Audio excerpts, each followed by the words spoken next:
Do you remember the length function that we have used to get the length of the string or the list, or the print function that we have used in almost every session? Well, these functions are predefined in Python. We just have to use them. This function beauty is they are just created one time by the Python team and we are using them again and again. But what if we want our own function that we can create one time and use every time? Hello everyone, welcome to Python session. And in this session, we will study how to create our own function, that is user defined function. Technically, a function is a self-contained module of code for a specific task. Function usually take data known as parameter for processing and return the result.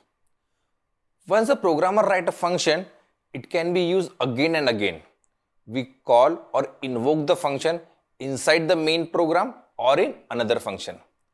This definition and technical explanation will get easy after we execute few examples. Let's try our first function. Function are declared using the def keyword. Write def, then the function name, say underscore hello, followed by round brackets and colon.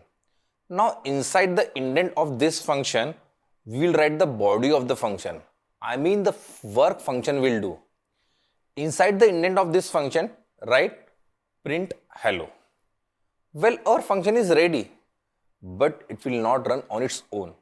Run the code, nothing happens because we need to call the function to get the output. Now we will invoke the function say underscore hello like this. Run the code, well, we got the output. We can invoke this function 3 times like this. Now run the code. We got the output 3 times because the logic inside the function will also run 3 times.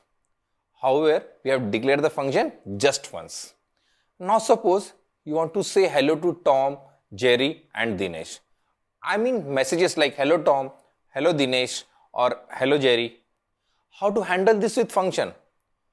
For this, we will modify our function to accept the parameters.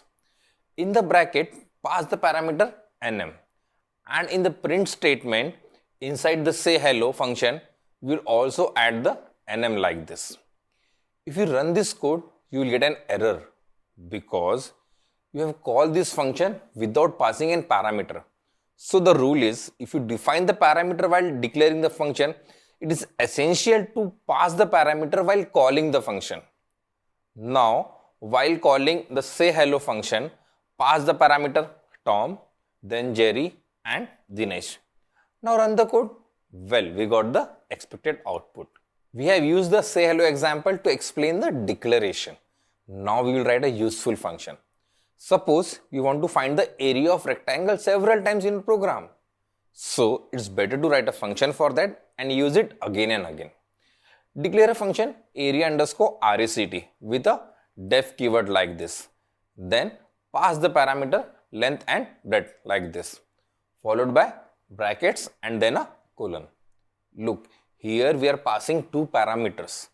We can pass as many parameters in the function, but make sure to include all of them while calling the function.